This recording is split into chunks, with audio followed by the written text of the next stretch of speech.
Vous êtes chez Tartampion, salut à tous. Et voici aujourd'hui Port-Royal. C'est un jeu pour 2 à 5 joueurs à partir de 8 ans pour des parties d'environ 30 minutes, mais ça peut aller bien plus vite. Port-Royal est constitué exclusivement de cartes. Eh bien, on va commencer tout de suite un début de partie pour de faux pour vous montrer comment cela fonctionne. Quand c'est votre tour de jeu, vous piochez une carte. Donc on est ici en présence d'un mécanisme de stop ou encore, c'est-à-dire vous piochez des cartes, puis à un moment donné, vous déciderez de continuer ou d'arrêter selon le risque que vous désirez prendre. Je pioche une carte et voici une première carte bateau. Ils existent en 5 couleurs. Il s'agit d'une frégate qui rapporterait 1 sou si on la prend. Pour la repousser, si elle ne nous intéresse pas, mais je vous l'expliquerai après comment faire, il faudra un sabre. On décide si on la défausse ou si on la place ici à droite dans la zone portuaire. Alors pour l'instant, je n'ai pas de carte, donc je la place dans la zone portuaire. Et je décide de continuer à piocher. Je continue, ouh, ça c'est plus intéressant. Voici une autre couleur de bateau qui rapporterait donc 4 sous si je décidais de la prendre. Et il me faudrait par contre 4 épées de matelot pour pouvoir la repousser. Mais je la place dans la zone portuaire et je décide d'en rester là. Car maintenant, j'arrête la phase d'expédition et je passe à la phase de commerce. Je suis le joueur actif, donc j'ai le droit de prendre une carte. Je choisis bien évidemment celle-ci qui me rapportera 4 sous. Donc qu'est-ce qu'on fait? On la défausse à côté et on prend 4 sous. Et du coup, on pioche, je vais vous le montrer ici, on pioche 4 cartes, normalement c'est les suivantes, mais là pour l'installation ça sera plus simple de faire comme ça. On pioche 4 cartes et on se sert du dos des cartes qui représente, alors là ça brille, qui représente une pièce. Donc là j'ai pris un bateau à 4, je gagne donc 4 pièces que je mets de mon côté. Maintenant la phase de commerce est proposée aux joueurs suivants. Ils ont le droit éventuellement de m'acheter une carte encore présente dans la zone portuaire, mais ils doivent me payer un. Bon, en l'occurrence ici, ça leur servira pas trop parce que me payer un pour gagner 1 sou, ça n'a pas d'intérêt. Donc cette carte est défaussée, personne ne choisit cette action-là. On passe au joueur suivant qui devient lui-même le joueur actif. Il pioche sa première carte. Voici un bateau bleu, une flûte avec une pièce et un sabre. Il continue de piocher. Alors, il tombe sur ce qu'on appelle une carte expédition. C'est un petit peu des objectifs. Celle-ci vous rapportera 6 points de victoire, mais il faudra fournir 2 cartes avec une croix et une carte avec une petite cabane. Au moment où vous la fabriquerez, elle vous rapportera 3 sous. Alors, les points de victoire, je vais vous expliquer tout de suite quel est le but du jeu. Je ne vous l'avais pas encore dit. Le but du jeu est d'être le premier à atteindre le nombre de 12. Quand c'est fait, la partie s'arrête automatiquement. Donc quand vous piochez une carte expédition, vous la mettez de côté, ici, un petit peu plus en haut. Alors, je ne sais pas si on la voit très bien, on va un petit peu monter comme ça, voilà. Et elle sera disponible au premier joueur qui en remplira les conditions. Le joueur peut donc continuer de piocher. Alors voilà, il pioche une carte colon. C'est une carte personnage. Elle coûte 4 à acheter, mais elle rapportera au joueur une icône cabane. Vous voyez, c'est des icônes qui sont demandées dans les expéditions. S'il n'utilise pas cette carte pour compléter une expédition là-haut, eh bien, elle lui rapportera quand même un point de victoire s'il la pose devant lui. Il continue de piocher. Une brigantine bateau vert qui rapporte 2 sous. C'est peut-être pas assez. Il va continuer de piocher. Voici un autre personnage, le touche-à-tout, qui coûte 6. Par contre, il représente un des 3 symboles disponibles dans la partie. C'est un petit peu un joker. Il le pose ici et il veut continuer de piocher. Et voici une belle frégate couleur orange à 4 sous. Alors là, il pense que c'est quand même fortement intéressant. Donc, il dit « J'arrête là pour l'expédition et je vais choisir une carte. » Il va décidément prendre celle de la frégate qui lui rapporte 4 sous. Donc, il pioche ses 4 sous dans la pioche. Les joueurs suivants peuvent parfaitement lui acheter une carte présente en lui payant en payant à la banque, pas au joueur, le coût de la carte plus 1 au joueur actif. Donc, il y a un joueur qui possède 5 cartes.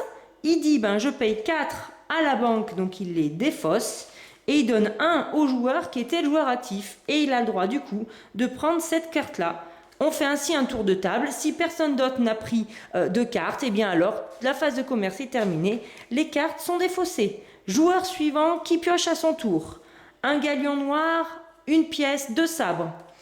Un matelot, je vais vous les expliquer tout de suite. Les matelots, c'est ces cartes.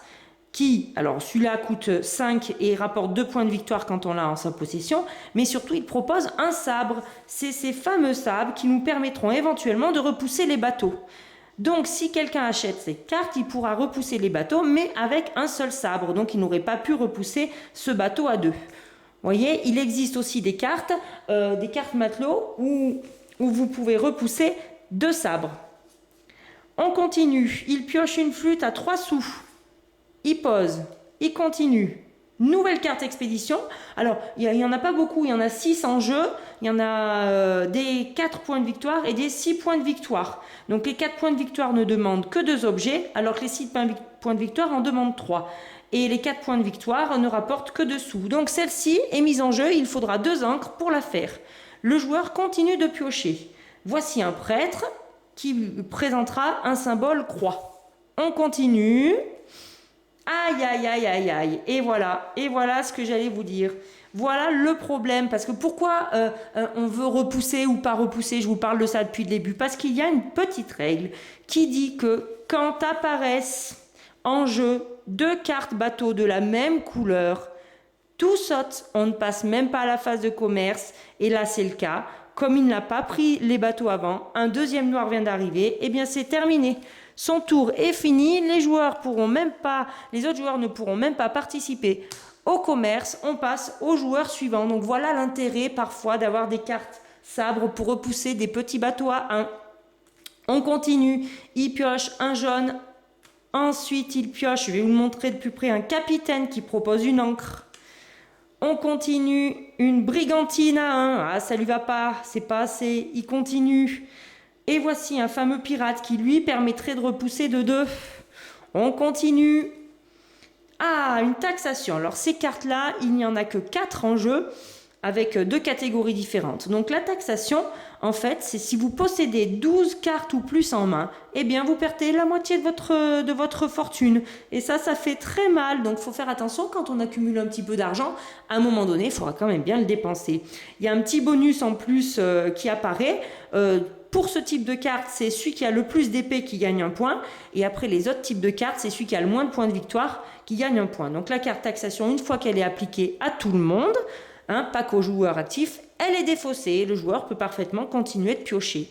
C'est ce qu'il fait, il pioche une demoiselle. Alors ce personnage-là permet de réduire de 1 le coût d'achat de tous les autres personnages. Alors celle-ci coûte un peu cher, elle coûte 9, mais elle rapporte par elle-même 3 points de victoire. Sur un total de 12 en but du jeu, c'est quand même un avantage. Ça vous fait en plus une petite réduction. Il en existe une qui ne coûte que 7, mais il faut pouvoir l'attraper au bon moment. Allez, le joueur continue de piocher, donc il fait un deuxième rang par exemple. Un orange, ah là là là là, il va prendre des risques. S'il y a un jaune qui sort, tout saute. S'il y a un vert qui sort, tout saute. S'il y a un autre orange qui sort, tout saute. Il continue ou il arrête? Voilà le sel du jeu. Il continue. Il choisit un amiral. Alors l'amiral, celui-là coûte 7, il rapporte 2 points de victoire, a pour intérêt de vous rapporter 2 sous. À chaque fois qu'à votre moment de passer à la phase commerce, que vous soyez actif ou non, il y a au moins 5 cartes situées ici dans la réserve principale. Ça vous fait un sacré petit moteur à points. Il y en a à sous, je veux dire. Il y en a qui s'en servent bien. Il continue de piocher. Il tombe sur un négociant. Les négociants, ils existent dans différentes couleurs. En fait, c'est quand vous ramassez des bateaux, ils vous rapportent 1 sou de plus. Donc, dans le cas de celui-là, par bateau orange. Allez, le joueur est un foufou, il continue de piocher.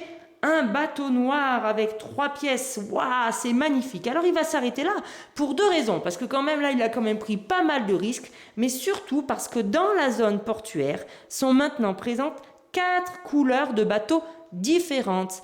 Et il y a une autre règle que je m'en vais vous expliquer qui précise que quand vous avez 4 couleurs de bateaux différentes dans la zone de portuaire, vous avez le droit de prendre ou acheter, ou les deux cartes au lieu de une seule. Et il ne va pas se priver, donc il va prendre un galion et prendre ses 3 sous.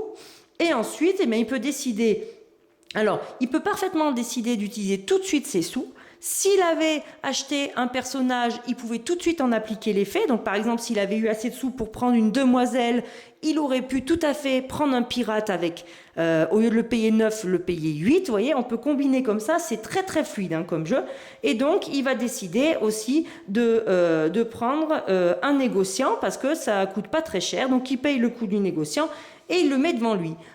On continue la phase, pour le joueur actif c'est terminé, on continue la phase de commerce et les autres peuvent lui acheter des cartes personnages, mais ils peuvent aussi lui acheter des cartes bateaux. Donc par exemple, s'ils donnent au joueur actif un sou, ils peuvent prendre une frégate, ça leur apporte 2 sous, ça fait toujours un petit bénéfice qui peut être intéressant. Une fois que tout le monde s'est servi une fois et une seule, hein, on ne peut pas acheter à gogo non plus, hein, faut pas s'emballer, eh bien on continue, on passe au joueur suivant. Allez, on pioche. Nouvelle taxation, voyez, et on tombe sur la taxation qui, elle, permet de gagner des sous par rapport au point de victoire. Bon, voilà, vous avez compris, il me semble, tout l'intérêt de ce jeu qui est très simple et très fluide. Il y a plein de stratégies possibles. Le hasard fait que vous allez devoir adapter vos super stratégies prévues d'avance au hasard. Moi, j'ai fait des parties où il y a des taxations. On a l'impression qu'il y en a toutes les 5 minutes. Donc, les gens qui ont tendance à accumuler les taxations, l'argent, ils risquent de tout perdre. J'ai vu des parties où il n'y avait pas de taxation pendant 4 ou 5 tours. Les expéditions avaient du mal à sortir, etc. Alors, il y a une autre carte que je ne vous ai pas expliquée. Il y a 2 autres cartes. Hein. C'est le gouverneur. Hein, j'allais l'oublier. Le gouverneur, lui, vous permet quand vous le possédez, de prendre une carte supplémentaire, même s'il n'y a pas 4 couleurs de bateau. Ce que je vous ai pas dit non plus, c'est que si vous arrivez à avoir 5 couleurs de bateaux différentes, vous pouvez prendre 3 cartes. Mais ça, c'est assez compliqué à faire. Je cherchais aussi, j'aurais voulu vous montrer, voilà, celui-là que je vous ai pas montré, je crois que c'est la dernière carte. Après, je vous mettrai les règles sur le blog de Tartampion, hein.